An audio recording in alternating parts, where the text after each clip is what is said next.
नमस्कार दोस्तों, स्वागत है आपका हमारे प्रोफेशनल यूट्यूब चैनल डिजिटल ज्ञान गुरु में। बच्चों, बहुत इंतजार के बाद तो फाइनली फिर एक बार दोस्तों आपको वायुसेना की भर्ती को देखने का मौका मिल रहा है और इसका गवर्नमेंट की साइड पर नोटिफिकेशन भी आ चुका है। तो बच्चों, अभी आप जो है इस फॉर्म को भरने से पहले कुछ ऐसे महत्वपूर्ण पॉइंट्स हैं जिन पॉइंट्स को क्लियर करना आपके लिए बहुत ज़रूरी होता है। तो चलिए दोस्तों, आपको उन पॉइंटों के बारे में चर्चा करते हैं जो इस नोटिफिकेशन के अंदर दिए गए हैं और आगे इस नोटिफिकेशन में और इस वीडियो में हम इन पॉइंट्स को क्लियर कराएंगे दोस्तों। तो पहला पॉइंट्स है कि ऑनलाइन प्रोसेस। तो बच्चों, इस नोटिफिकेशन के माध्यम से हम आपको बताएंगे कि इसमें जो ऑनलाइन का प्रोसेस है वो किस तरीके से है और कैसे कैसे आपको ऑनलाइन प्रोसेस करके अपना फॉर्म फिल करना है। उसके बाद में है बच्चों एज लिमिट। तो एज लिमिट के लिए हम बताएंगे आपको इसमें कितने एज के बच्चे ही शामिल हो सकते हैं अग्निवीर वाली भर्ती में, और अगर एज क्राइटेरिया में आते हैं तभी वो फॉर्म फिल करेंगे। उसके बाद में बच्चों होती है क्वालिफिकेशन। आखिर इस फॉर्म को डालने के लिए जो क्वालिफिकेशन है वो आपके पास क्या होनी चाहिए। और उसके बाद में है बच्चों हाइट और वेट। तो हाइट और वेट का जानना बहुत ज़रूरी है क्योंकि कुछ बच्चों की हाइट कम होती है, कुछ बच्चों की वेट कम होता है, ज़्यादा होता है, तो उसके बारे में भी जानना बहुत ज़रूरी है। उसके बाद में बच्चों टेस्ट प्रोसेस हम बताएंगे और टेस्ट प्रोसेस में ये भी बताएंगे कि आपको ऑब्जेक्टिव टाइप क्वेश्चन पर कितना मार्क्स मिलेगा और कितना नेगेटिव मार्किंग है। उसके बाद में बच्चों इसमें हम आपको फिजिकली डिटेल बताएंगे कि आपको किस टाइप से फिजिकल करना है और उसका क्या टाइमिंग रहेगी। और उसके बाद में डॉक्यूमेंटेशन बताएंगे बच्चों, क्योंकि वो नोटिफिकेशन में दी गई है। उसके बाद में जितना भी नोटिफिकेशन में ओवरऑल डिटेल मिलता है हम इस वीडियो के माध्यम से आपके सामने रखना चाहते हैं। तो बच्चों, तो जुड़े रहिए हमारी इस वीडियो में और देखिए आगे नेक्स्ट क्या प्रोसेस है। तो चलिए बताते हैं आपको इस प्रोसेस के बारे में और चलते हैं नोटिफिकेशन में, आपको बताते हैं कि क्या क्या प्रोसेस आपको करनी है। सबसे पहले दोस्तों, आपका जो फॉर्म है ऑनलाइन प्रोसेस से होगा। आपको ऑनलाइन एप्लीकेशन फॉर्म के माध्यम से इसको अप्लाई करना पड़ेगा और उसके बाद इसमें मेल या फीमेल दोनों ही कैंडिडेट इस फॉर्म को अप्लाई करने के लिए अप्रूव्ड हैं। टेस्ट प्रोसेस हमारा 22 मार्च से स्टार्ट हो जाएगा। एयरफोर्स अग्निवीर वायु के नाम से ये वैकेंसी है। इसका नोटिफिकेशन नंबर है 01/2026 और इसके लिए दोनों ही कैंडिडेट अप्रूव्ड हैं, चाहे फीमेल या मेल, दोनों ही कैंडिडेट इस फॉर्म को अप्लाई कर सकते हैं। इसके बाद में यहाँ हमें एक वेबसाइट दी गई है जिस वेबसाइट के माध्यम से हम इस फॉर्म को अप्लाई करेंगे दोस्तों। इसके बाद में इस examination in valid for this examination is valid form Agniveer वायु इनटेक 01/2026 के नाम से इसका नोटिफिकेशन आया है दोस्तों। उसके बाद में जो ऑनलाइन रजिस्ट्रेशन इसका प्रोसेस स्टार्ट होने वाला है वो 7 जनवरी से फॉर्म पढ़ना स्टार्ट हो जाएंगे और ये 27 जनवरी तक ऑनलाइन होंगे दोस्तों। उसके बाद जो प्रोसेस है वो एज क्राइटेरिया दोस्तों। तो बच्चों, आपको बता दें कि इसका जो एज क्राइटेरिया रखा गया है वो ये है कि कोई भी स्टूडेंट्स 1 जनवरी 2005 से पहले का ना हो और 1 जुलाई 2008 के बाद का ना हो। मतलब इससे बीच वाली क्राइटेरिया को फॉर्म में अप्लाई करने के लिए रखा गया है। तो जो एज निकल के आती है दोस्तों वो ये आती है कि हर कैंडिडेट जो इस फॉर्म को डाल रहा है उसका जो एज है वो 17.5 से 21 साल तक का होना चाहिए। और दोस्तों इसमें नेक्स्ट स्टेप है 6 वाली, उसमें ये बताया गया है कि चाहे मेल हो या फीमेल कैंडिडेट हो, वो दोनों ही कैंडिडेट इस फॉर्म को डालने के लिए अनमैरिड होने चाहिए। अगर इन केस वो मैरिड होते हैं तो आपका फॉर्म नहीं पढ़ पाएगा, अगर पढ़ भी जाएगा तो आपको वहां से रिजेक्ट कर दिया जाएगा। तो मेन इंस्ट्रक्शन इसकी यही है कि आप जो है मैरिड नहीं होने चाहिए दोनों लोग, ठीक है। तो इसके बाद फिर जो क्राइटेरिया है वो ये है कि आपका जो क्वालिफिकेशन है बच्चों वो आपको बता दें कि candidate should have pass intermediate 10+2 equivalent examination with mathematics, physics and English. तो दोस्तों साइंस वाले सब्जेक्ट के लिए हमारे पास इंटर में मैथ होना चाहिए, फिजिक्स होना चाहिए और इंग्लिश होना चाहिए। From education board recognized by central, state और यूटी विद द मिनिमम 50% इसमें मार्क की वरीयता रखी गई है। जो लोग साइंस सब्जेक्ट से डालना चाहते हैं तो पीसीएम का होना जरूरी है और साइंस से डालना चाहते हैं पीसीएम इंटर होना चाहिए और उसमें इंग्लिश का होना भी कंपलसरी है और 50% मार्क्स लाना जरूरी है। अगर 50% मार्क्स तो ये लेके ही आने हैं मिनिमम, लेकिन इंग्लिश में जो है कंपलसरी कर दिया है कि आपके 50 नंबर से कम मार्क्स नहीं होने चाहिए। उसके बाद में दोस्तों इसमें दूसरा क्राइटेरिया रखा गया है कि अगर वो कैंडिडेट इंटर के अलावा उसने 3 ईयर का कोई डिप्लोमा किया है इन इंजीनियरिंग में, मैकेनिकल हो, इलेक्ट्रिकल हो, इलेक्ट्रॉनिक्स हो, तो ये अगर 3 ईयर का कोई इसमें से अगर उसने डिप्लोमा किया है तो वो भी इसके लिए अप्रूव्ड है, लेकिन इंग्लिश सब्जेक्ट का होना इसमें भी कंपलसरी है और 50 मार्क्स का होना जरूरी है। तो उसके बाद में तीसरा जो कॉलम रखा गया है उसमें बताया है कि 2 year vocational course with subject वाई फिजिक्स मैथ। तो ये इसमें जो है 2 ईयर का कोई वोकेशनल कोर्स अगर स्टूडेंट्स ने कर रखा है तो वो भी इस फॉर्म को अप्लाई करने के लिए अप्रूव्ड है। और इसमें भी क्राइटेरिया बस वही है कि इंग्लिश के लिए उसे 50 मार्क्स का होना बहुत ज़रूरी है। तो आप जो है तीनों ही क्राइटेरिया रखते हैं तो आप उस फॉर्म के लिए डालने के लिए अप्रूव्ड हैं दोस्तों। तो उसके बाद में जो है फिर है पास्ड इंटरमीडिएट और equivalent examination stream subject education board recognized center state and UT with minimum 50% marks. कुल मिला के 50% मार्क्स का होना बहुत जरूरी है किसी भी सब्जेक्ट से, किसी भी स्ट्रीम से अगर स्टूडेंट्स होता है तो। और उसके लिए इंग्लिश में 50 मार्क्स का होना बहुत जरूरी है। उसके बाद बच्चों जो कैंडिडेट जहां का रहने वाला है वहां के लिए उसको डोमिसाइल कैटेगरी मतलब उसके लिए मूल निवास का होना बहुत जरूरी है दोस्तों। तो उसके बाद दोस्तों अब नेक्स्ट स्टेप है हमारा हाइट। जो बच्चे इस फॉर्म को अप्लाई करना चाहते हैं उन बच्चों के लिए जो हाइट की क्राइटेरिया रखी गई है वो ये है कि मेल कैंडिडेट के लिए मिनिमम कम से कम जो हाइट है वो 152 सेंटीमीटर का होना जरूरी है। ये इनकी मिनिमम हाइट है, इससे कम होने पे उसको वहां भर्ती के लिए अप्रूव नहीं किया जाएगा। और दूसरा फीमेल कैंडिडेट के लिए जो हाइट रखी गई है बच्चों वो रखी गई है 152 सेंटीमीटर।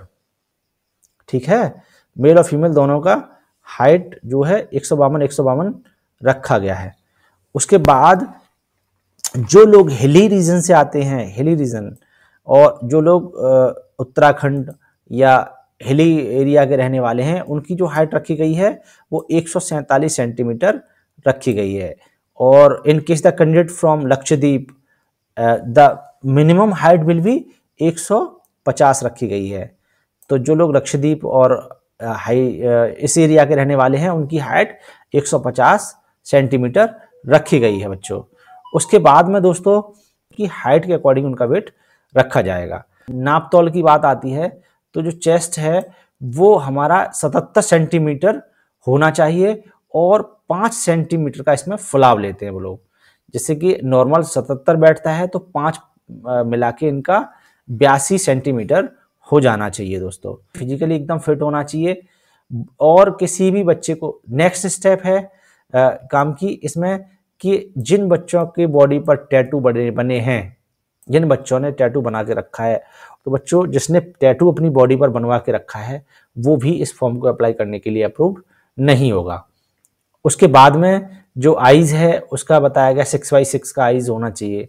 और उसके बाद में नेक्स्ट बच्चों ये पूरी की पूरी लीव जो है उन्हें आर्मी के अकॉर्डिंग ही दी जाएंगी। जो आर्मी में प्रोसेस उनको बताया गया है कि आप जो है जो आर्मी वालों को मिलता है वही इनको मिलेगा।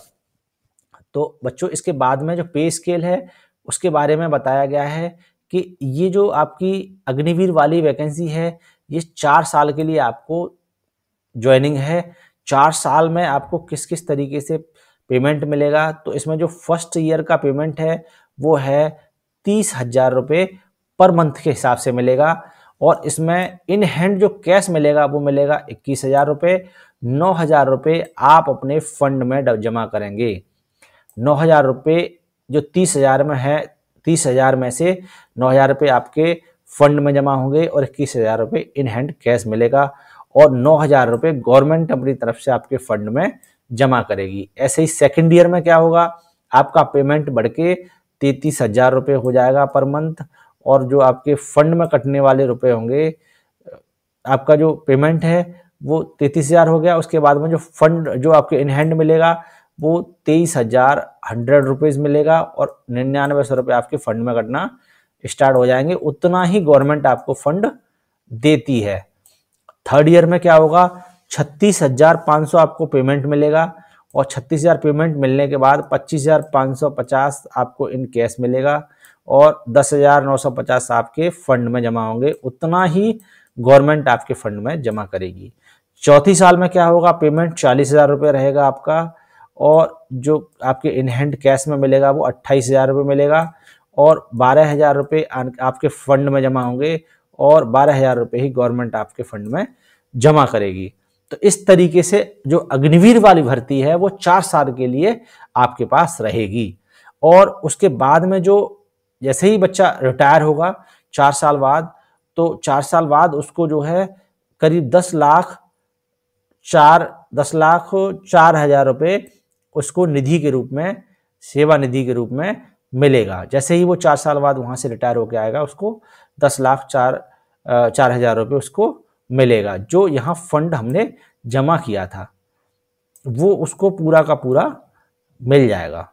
उसके बाद में बच्चों आपको जो है जो एक इंश्योरेंस इसके अंदर कवर होगा इस भर्ती को जब आप ज्वाइन हो जाएंगे, तो उस अगर आपके साथ कोई ट्रेजेडी हो जाती है, इनकेस कभी ट्रेजेडी अगर हो जाती है तो आपके परिवार वालों को 48 लाख रुपए का जो इंश्योरेंस इसमें कवर्ड है उसका पेमेंट दिया जाएगा। ठीक है।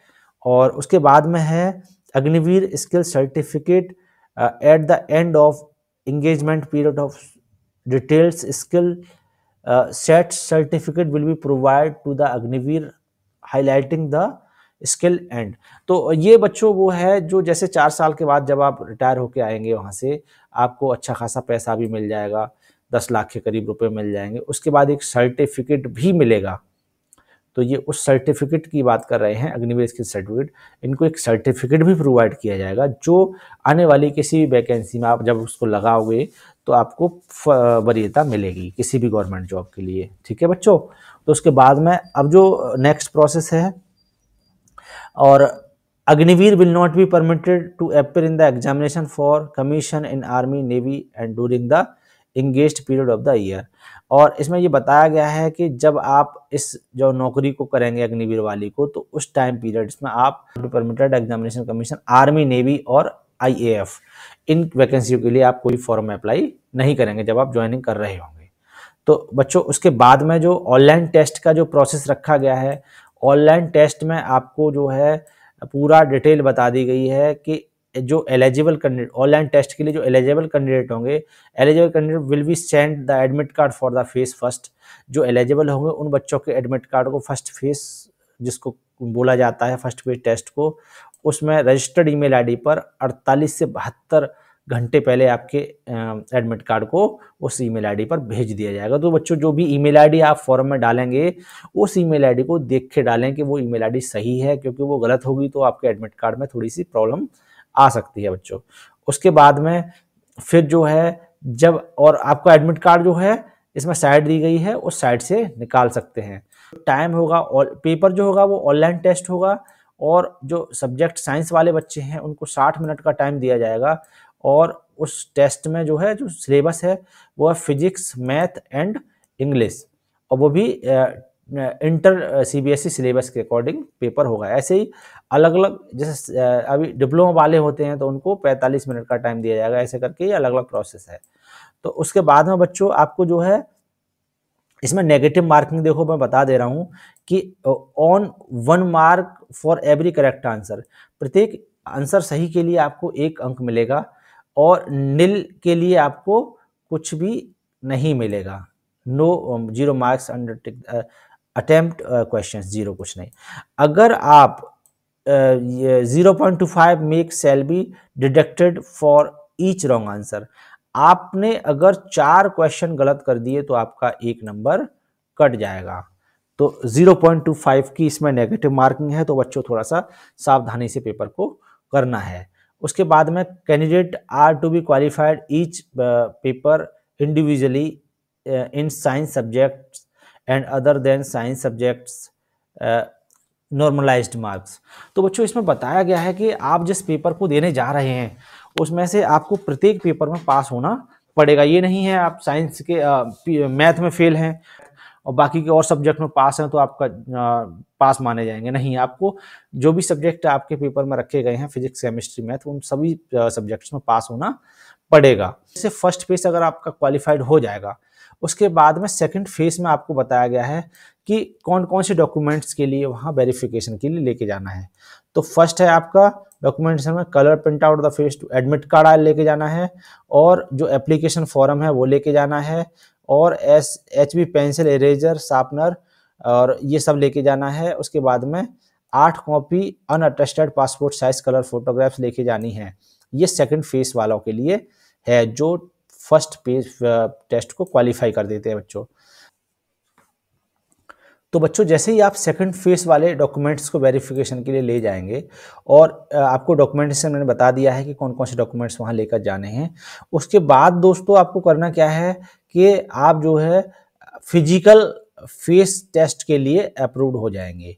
उसके बाद आपका फिजिकल के लिए अप्रूव्ड हो जाएंगे, और फिजिकल में आपको बताया गया है बच्चों, आप थोड़ा ध्यान दीजिए कि कैंडिडेट को, जो स्टूडेंट्स है उसको 1600 मीटर का रेस रखा गया है, और 1600 मीटर रेस में आपको जो 7 मिनट के अंदर वो 1600 मीटर रेस लगानी पड़ेगी।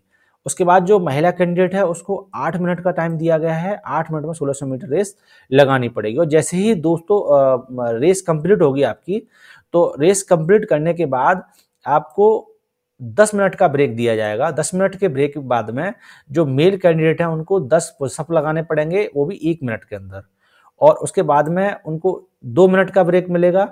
तो 1 मिनट के अंदर आपको 10 सिटअप्स लगाने पड़ेंगे, फिर 2 मिनट का ब्रेक मिलेगा, 1 मिनट के अंदर आपको 20 स्क्वाट्स लगाने पड़ेंगे। ये मेल कैंडिडेट की फिजिकल डिटेल है। उसके बाद में फीमेल के लिए जैसे ही उनको रेस कंप्लीट की 8 मिनट में, उसके बाद में उनको 10 मिनट का ब्रेक मिलेगा, और 1 मिनट 30 सेकेंड्स में 10 सिटअप्स लगाने पड़ेंगे, और 2 मिनट बाद तुरंत फिर उनको 1 मिनट के अंदर 15 स्क्वाट्स लगाने पड़ेंगे। ये मेल और फीमेल दोनों कैंडिडेट की जो फिजिकली डिटेल है वो ये है। उसके बाद में बच्चों आपको जो है candidate who have pass the physical fitness, जो बच्चे फिजिकल में पास हो जाएंगे और उसके बाद में उनको जो है have undertake the adaptability test. उसके बाद में बच्चों को जैसे कि पूरा उनका टेस्ट भी हो गया, फर्स्ट फेज और सेकंड फेज। सेकंड फेज में भी मैंने बता दिया है कि किस टाइप से आएगा।